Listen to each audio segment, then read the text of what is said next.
President Obama is calling for prison reform, saying ex-cons need better opportunities for better jobs. He toured Newark, New Jersey earlier this week to make the case.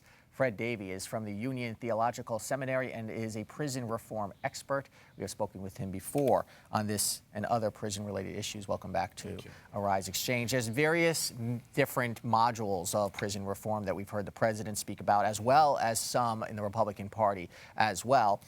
And I'm just wondering, because a lot of it has to do with why we incarcerate people. In this case, this was talking about what to do with people as they come out of prison and how to prepare them. What did the president propose? Well, I think there were three things the president talked about. One was a set of grants that would help people with things like housing when they come out, education, employment, etc. He talked about banning the box for certain federal jobs right away. And what is banning the box? So banning the box is to not require men and women who are applying for jobs to check that they have been convicted of a crime.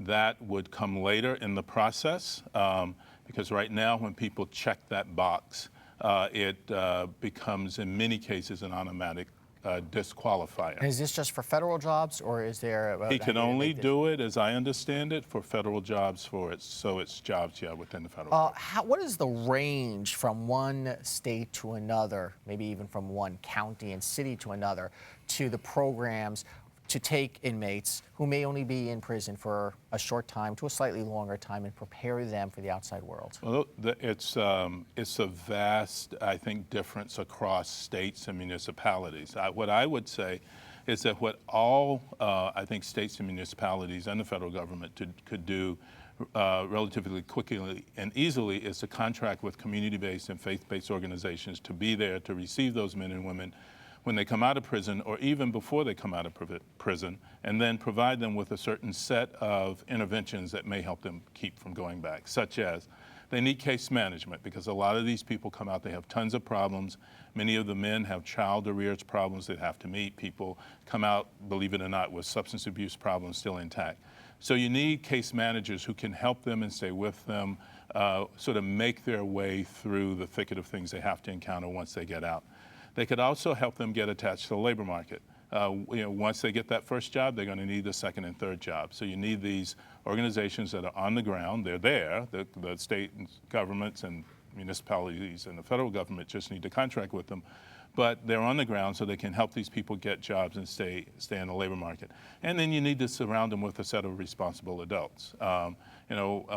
We take for granted that we're going to have a network of people who are going to be very positive in our lives. These men and women can't take that for granted. So you need to provide for what we call credible messengers or responsible adults who will work with them on a consistent basis to get their lives back on track. The president, and you mentioned this in your notes, has the bully pulpit to talk about this, but prison outside of the federal system is really largely run on the local state level. What partners does he have on the state programs, and is there money to do this? It is very hard to convince the taxpayer base to pay more money for prisoners because they don't see the connection to reducing crime and employment. Well, I think what's happening is that everybody's seeing the connection between tax dollars going to prisons, sort of dead-end money, and the need to come up with alternatives for people, both to keep them out of prison, but once they go, to make sure that they don't go back.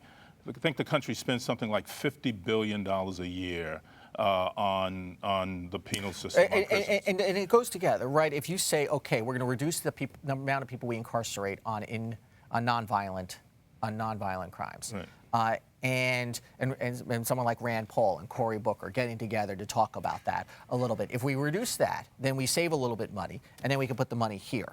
Right. We could do any number of things, but even more than that, we get human beings back into a productive mode that can only help the society and the economy. It does us no good to have people languishing in prison who shouldn't be there, pumping a bunch of money into prisons that's having no really positive return on that investment. The best way to get a return on that investment is to invest in people after they come out, stay with them for a period of time, and try to help them get back on track. What was this fight between Chris Christie, the governor of New Jersey, and the president over this? Beyond politics? Yeah, I don't think there was anything else. I mean, what else could it have been? The president had a very positive announcement.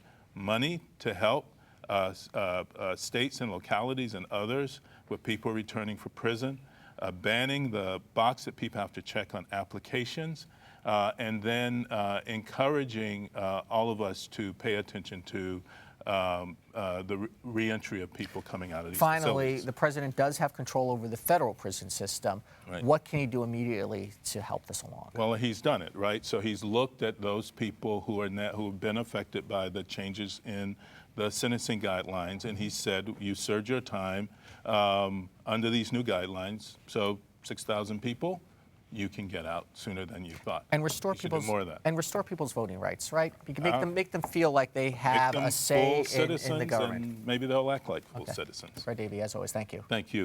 Coming up next, how to do Norway on a budget. Stay with us.